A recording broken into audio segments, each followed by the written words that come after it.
Madokachere mabuja tauya nadzo nhau dzozuva rochigumi nonhanhatu mwedzi waMbudzi. Ipapa mutungamiri wenyika yeBotswana achangopinda iyeyu. Duma Boko anga ariko kumapopoma kuVictoria Falls kwanga ari kupemberera kurangarira pokare nokukwidzirana pazuva roapwere womudunhu romusadhaki. Aiwa vaigore rino yavanenge variko kuBotswana. Ipapo wari kundoramba wachisimbisana hawo, wamwe wagotovhunduka kuti dai Dhuma angwarira, nokutoti akatadza kungwarira anokona kuvhiringidziwa utano hwake. Rekai tigoona kuti zvinopera sei. Ticharamba tichikunyepai kuti zvinenge zvichitekaira anhu papi. Watobenuka kunyika kwawo, wamunangarwawo wakabenuka guta reHarare. Kanzuro yeguta reHarare iribekana Nyadzidi wari kuitungamirawo waribe Gandakusu kureketa kuno wari kutoenda kuteera vanhu munzvimbo dzavari kutadza kupa mvura dzakaita sana budiriro, woenda koti right imimi makacheresa chibhorani makawanda mukaisa mapombi padzimba dzenyudzo, mvura iri kubva kuchibhorani takuchajai mari yochoupenzi yokuti imimi muribe kutikumbira kuti muchere mugwagwa kuti muise pombi dzenyu paumba penyu.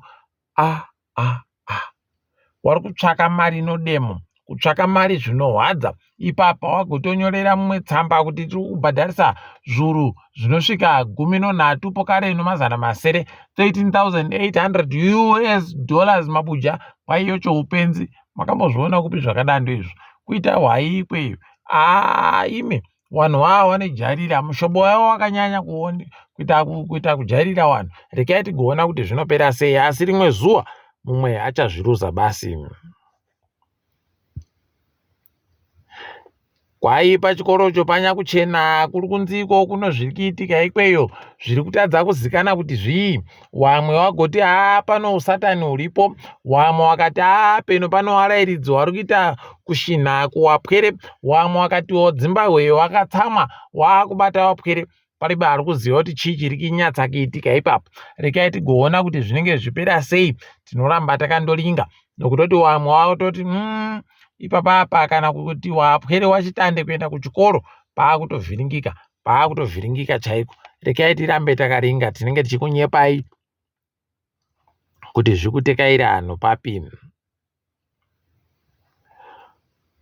Uyu Sevia Kasukuwere agoda kunyepera kuita kunge munhu musvinu. Vanhu vadokerera vari kumunyepa padandemutande kubvira nozuro chaiye akandoreketa kuti vanhu vanofanira kuita tusvinu zvematongo enyika. Bvanzi iwewe uri kutoda kureketa kuti wokupu wakakuvhiringidza pawagotora masimba anamunangarwa wavo. Ko iwewe wagourayisa wangani? Wakaita sei? Uri kutochema uri mupenyu uri nani? Wabi yako wakaita kutsakatika mhanduwe zvinoita kurwadza. Rekai tigoona kuti iyo wari kuti ngatibatane wachabatana naiyo idzo mondi dzakadari idzodzi. Hino ticharamba takazviringa kuti zvinenge zvichienda nopapi, tinenge tichikunyepai. Musangano ZANU-PF kureketa kuno wakuita zvinhu zvinonakidza fani. Ipapa kunakidza kulinga uchiona wachimarana. Ipapa ukatoona watoti iwo vanodanidzira kuti munangarwa 2030 anenge achiripo. Wakureta kusimukirwa pachena pano vanhu. Ipapo pamberi pavanhu ipapo kutonyepiwa kuti imi zvamuri kuita zvisiyanai nazvo zviri zvino baizvi zvokuti wamunangarwa waramba waripo.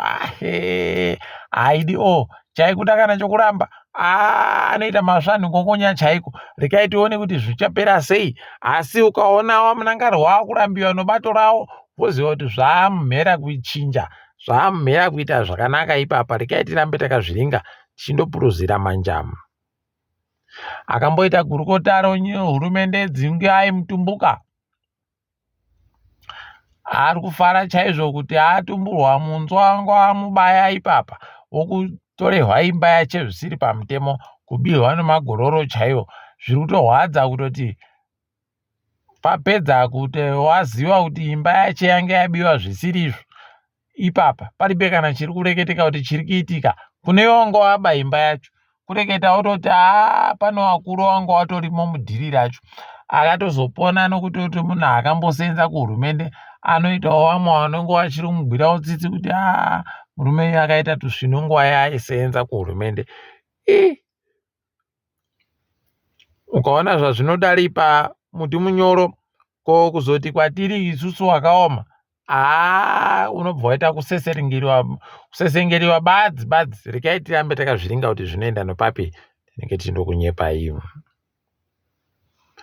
Ko uyu Jacob Mudenda aenda iko kuAzerbaijan kuBaku kwabva munangarwaku uku kwai kuno musangano wevakuru vemadare veparamende weCOP29 parliamentary meeting. Idiwo kufunga kujaya kwavanoitaku aiwa zvesvino rekai tirambe takazviringa kuti zvinosvika papi. Kana mutungamiri wenyika aribe chaakabenhuka nacho iye ndiye ari kuringira kubenhuka nei, rekai tigoona achibenhuka kuti anenge abenhuka nei ipapo tinenge tikunyepai. Kwai hurumende yaakufunga kuti ipapa ibate nzou hadzi hombe dzacho kuti idziise chinhu chokuti dzipfeke muhuro mumu kuitira kuti dzikone kuzikanwa apa dzinenge dziri kutekaira kuti dziri kuenda nokupi dziri kutekaira sei. Wanoda kuziva kuti nzou dzinenge dzichiita upenyu hwakaita sei wagokone kuzviziva. Rekai tigoramba takaringa kuti zvinenge zvichienda nopapi ipapo.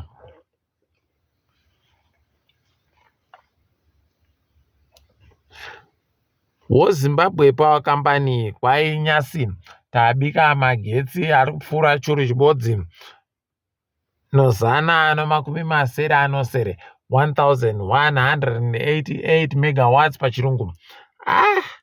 Kuti ichokwadi kana manyepo pariba ari kunyatsa kuziva, asi chokwadi chaicho kuenda kuririra magetsi mabuja nikisi tazviramba izvo. Heno kuti wari kuyaisepi magetsi kana wari kubika magetsi akawanda kudai wakomana, pano nyaya apo rekai tirambe takazviringa. Chikoro chomakatolike choSt Ignatius kwai ipapa chaita kuvhiringidziwa nokuti pari kuburika nyaya yekuti akambenga ari ipapo aita basa rokubhinya wapwere wakomana. Idiona yawe. Heno kuti warambidzirei kuroora iwo mafata iwaya nokutoti ndo wari kunangidziwa kuti waita mabasa akadari. Ipapa ari kunangidziwa kunzi aripo wacho akatopfa kare. Kuno ukaona nomunhu apfa ari kuramba achindonangidziwa kuti akavhiringidza wapwere wakawanda, pakaita pano nyaya apo. Ko kuburika kwaiyeyo kuSouth Africa kumutambo yoMiss Universe kwai kwatoita kuti OSABC wati aiwaba tichada kuburitsa mutambo woMiss Universe zuva ramangwana mambakwedza iwo maawa asara mairi iwaya wari kutotanda kwai nenguva dzoina dzomangwanani mapakwedza iwaya. Rekai tirambe takazviringa kuti wekwedu Sakire anenge achisakira ari papi, achihwina chere kana kuti achijiwa, tikundomushuvira tuzvino ticharamba takaringa. Nyasi Ngezi Platinum yakunda wakomana waDynamos Dimbare notwiri kwa0 kumutambo wanga wambochinjiwa zuva rikutambiwa kuti makorokoto kuNgezi Platinum. Rekai tirambe takaringa kuti zvinenge zvipera sei pamberi papa, kuti wachapedzera wari papi chaipo tinenge takaringa. Wakomana waragibhi wahwina no 21 ku22 oSouth Korea. Kuti makorokoto kwai gore rinorapera wakaita kunakidza chaiko wachihwina zvokuhwina zviya, kuti makorokoto idi toringa dziri kuitika pasi rese. Kwaendewa kudare kuSouth Africa wakabva wabvumiwa kuti kwai mapurisa anofanira kuti abvumidze vanhu vari kupinda nozvokubatsira vanhu waya makorokoza ari pasi muvhumo, kwai wabatsirike wabvumiwa kupinda. Pokare pari kubvumiwa kuti arambidze zvokuseenzesa zvakakosha zvokudya, mishonga kuti zvidzike dzasi. Pokare kuti wanenge waburika wega wakone kuzoenda kuzvipatara kana wachida zvipatara. Regai tirambe takaparinga ipapo kuti pari kupera sei ipapo. Kwatoburika ipapa kutoti kutori nevanhu watozvipira hawo kuti komana vanhu vari pasi papa wakawanda, ine regai ndidzike ndione kuti ndobudawo nehwangani. Wobva waona kuti pano nyaya chaiko. Regai hedu tirambe takazviringa. Uku izvezvi SABC iri kuita kuhwadza wazhinji nokutoti wakaisa munhu wekuZimbabwe, wanhu vamwe vomuSouth Africa, unoita kuona kutoti idiwo waribeka nanzero. Wari kutoita ipapa kuhwadziwa chaiko kuti kwai munhu akabva kuZimbabwe ndiye aitiwa ndiye patai homwewo kambani yeSABC sei isitino vanhu vakazvariwa muSouth Africa. Idiwo kupusungwara ndokwawakaita. Regai tirambe tichiringa hedu kuti ichapera sei nyaya yacho ipapo.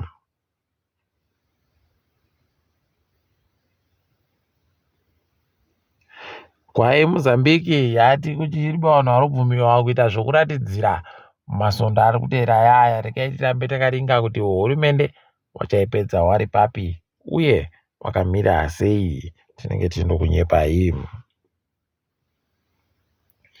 Muzinda wematariyana munyika yeKenya uri kunenedzerwa kuti uri kuita zvechikarabhaa zvisina basa.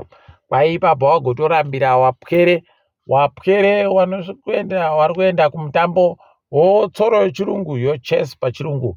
Kwai ipapa wakaenda wari 35 kuti wari kuda kupuwa mapepa okuti wabvumirwa kuenda kuItari. Kwai zvikamu 50 zvikarambiwa mapepa.